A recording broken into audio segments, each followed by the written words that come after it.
Hi Appu. ഇന്ന് നമ്മള് കണ്ട പടം ഏതാ? കങ്കുവനെ പറ്റി പറയുകയാണെങ്കിൽ കങ്കുവയില് 2 ഘട്ടത്തിലാണ് കഥ നടക്കണേ. ഒന്ന് ഇപ്പത്തെയും പിന്നെ ഒന്ന് എത്രയോ AD 1070 എന്തോ വർഷത്തിൽ നടക്കണ കഥയായിട്ട് 2 ഇതിലായിട്ടാണ് കഥ നടക്കണേ. പിന്നെ ഇതില് എടുത്തു പറയേണ്ടത് ഡയറക്ടറിനെയാണ്. എന്താ ഡയറക്ടർ? ഒരു ശിവ. ഈ ഡയറക്ഷനും സ്റ്റോറിയും ഒക്കെ എഴുതിയത് ആൾക്ക് വലിയ പാടൊന്നും ഉണ്ടായിണ്ടാവില്ല. ഇതെന്ന് പറഞ്ഞു കഴിഞ്ഞാൽ ഒന്ന് ബാഹുബലിന്ന് കുറച്ച് കഥ എടുത്തിട്ടുണ്ട്, പിന്നെ ധീരന്ന് പടം കുറച്ച് കഥ എടുത്തിട്ടുണ്ട്, പിന്നെ അപ്പോകാലിപ്റ്റോയാ ഇംഗ്ലീഷ് മൂവി അതിന്ന് കഥ എടുത്തിട്ടുണ്ട്. ഇതിനെല്ലാം കൂട്ടിയിണക്കിയിട്ടുള്ള ഒരു പടം. പിന്നെ പടത്തിനെ പറ്റി പറയുകയാണെങ്കിൽ തുടക്കം തൊട്ടിട്ടേ സൂര്യനെ കാണിക്കുമ്പോ തന്നെ എന്താ മറ്റേ ആളുടെ പേര്, ആ പിപ്പിരിമുടി ആയിട്ടുള്ള ആളുടെ കോമഡി നടൻ, അയാള് ഇവരൊക്കെ എന്തിനാ വെച്ചെന്നൊരു ബന്ധമില്ല. ഭയങ്കര എന്താ പറയാ ചളി. തുടക്കം തന്നെ ഓവറാക്കല്, ആ നായികയും സൂര്യൻ കൂടിയിട്ട് ഓവറാക്കല്. അപ്പൊ നമ്മുടെ മനസ്സിലൊരു പ്രതീക്ഷയുണ്ട്, മറ്റേ കഥയിലേക്ക് എത്തും, ഓക്കെ ആയിരിക്കും എന്നുള്ള ഇത്. കഥ നടക്കുന്നത് ആദ്യം തുടക്കം റഷ്യയില്, പിന്നെ ഗോവയിലേക്ക് എത്തും, പിന്നെ അങ്ങനെ അങ്ങനെ ഇത് പോണു. പിന്നെ ഇതില് വേറെ എടുത്ത് പറയേണ്ടത് എന്താടാ, ഫൈറ്റിന്.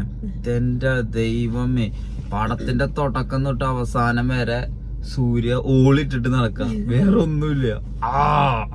എന്ന് പറഞ്ഞിട്ട് സൂര്യ ഓളിടാന്നല്ലാതെ വേറെ ഒന്നുമില്ല. ഫൈറ്റ് എന്ന് പറഞ്ഞു കഴിഞ്ഞാ അടിപൊളി ഭാഗങ്ങളുണ്ട് ഫൈറ്റിന്റെ, പക്ഷെ അതൊന്നും മര്യാദക്ക് എടുത്തിട്ടില്ല. സൂര്യക്ക് ചുറ്റും ക്യാമറ വെറുതെ കിടന്ന് കറങ്ങാ, സൂര്യ ഇങ്ങനെ കൈപോക്കണു, ഇങ്ങനെ ആക്കുന്നു. അതല്ലാതെ മര്യാദക്കുള്ള ഒരു ഫൈറ്റോ ഒന്നുമില്ല. നമ്മളൊരു ത്രില്ലടിപ്പിച്ചിരുത്തണ ഒരു ഫൈറ്റ് പോലും ഈ പടത്തിലില്ല. പിന്നെ ഈ പടത്തില് സൂര്യ എന്ന് പറഞ്ഞൊരു സൂപ്പർമാനാണ്, അമാനുഷികൻ. ഒരു മുതലായിട്ടുള്ള ഫൈറ്റ് ഉണ്ട്. എന്റെ പൊന്ന് ദൈവമേ, എന്തൊട്ട് അതില് കാണിക്കണേ. മുതലേനെ അങ്ങട് വലിച്ചെറിയുന്നു, ഇങ്ങട് വലിച്ചെറിയുന്നു. ഹെർക്കുലീസ് സിനിമയില് ഹെർക്കുലീസിനെ കൊറേ മെയിൻ ഭാഗങ്ങൾ എടുത്ത് കാണിക്കുന്നുണ്ട്. അതേപോലെ സൂര്യയുടെ ദേശത്തിനെ കൊല്ലാൻ ഒരു 500 പേര് വരും. ഈ 500 പേരെ കൊല്ലണതാണ് ഏറ്റവും മിറ്റ്. ഇപ്പൊ ധീരയിലെ പോലെ മറ്റു ഫൈറ്റ് ഒക്കെ നന്നായി എടുത്ത് 100 പേരെ കൊല്ല. ഇത് അതുപോലെ ഒന്നല്ല, ഇത് എന്തൊക്കെയോ കാണിക്കുന്നു. സത്യം.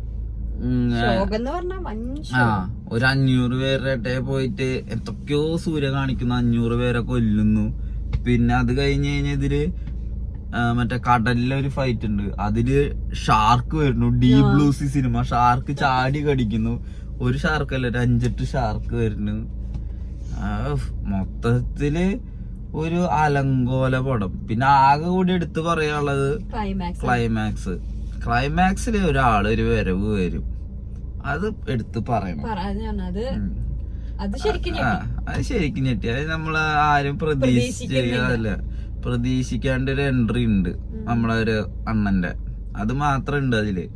അതല്ലാതെ ആ പടത്തില് വേറൊരു തേങ്ങയില്ല, ഒന്നുമില്ല. അത് മെയിനായിട്ട് എടുത്ത് പറയേണ്ടത് മറ്റേ ധീരയിലെ റെഫറൻസാ. 300 വർഷങ്ങൾക്ക് ശേഷം ജനിക്കുന്ന കാമുകി വില്ലൻ, അതേ സെയിം സാധനമാണ് ഇതില്. പക്ഷെ ഇതിലൊരു വ്യത്യാസം എന്ന് വെച്ചാൽ 3 വർഷങ്ങൾക്ക് ശേഷം ജനിക്കുന്ന മകൻ, അച്ഛൻ വില്ലൻ. അച്ഛൻ എന്ന് പറയാൻ പറ്റില്ല. സൂര്യ ഒരു പയ്യനെ, അവൻ അവിടുത്തെ ഒരു രാജാവാണെങ്കിൽ ഈ പയ്യന് വേണ്ടിട്ട് കൊറേ കടന്ന് നടക്കുന്നു. ഒരു ആവശ്യമില്ലാത്ത ഒരു ബോംബ് പടം. 300 കോടിയുടെ ഒരു പടാ ഇത്. മറ്റേ പ്രഭാസിന്റെ മറ്റേ 300 കോടി പടം എടുത്തു വെച്ച പോലെ 10 പൈസക്ക് കൊള്ളാത്ത ഒരു പടം. ഔട്ട് ഓഫ് 10 ഞാൻ 2.5. ഔട്ട് ഓഫ് 5 ആണെങ്കിൽ 1 പോലും കൊടുക്കാനുള്ള പടമില്ല. അപ്പൊ എന്ത് കൊടുക്കും? ഞാനും ഒരു 3.5 അല്ലേ? പടത്തിനെ പറ്റിട്ട് അയ്യോ, എനിക്കൊന്നും പറയാനില്ല. വൻ ശോകം. ഞാൻ രാവിലെ കഷ്ടപ്പെട്ട് എനിക്ക് ഫാൻ ഷോ കാണാൻ പോയതാ. അയ്യോ, ഒരു ഫാൻസ് ഉണ്ടായിരുന്നില്ല. മോർണിംഗ് ഷോ ഒക്കെ കണ്ടു വന്നതാ. ദുരന്ത പടാ.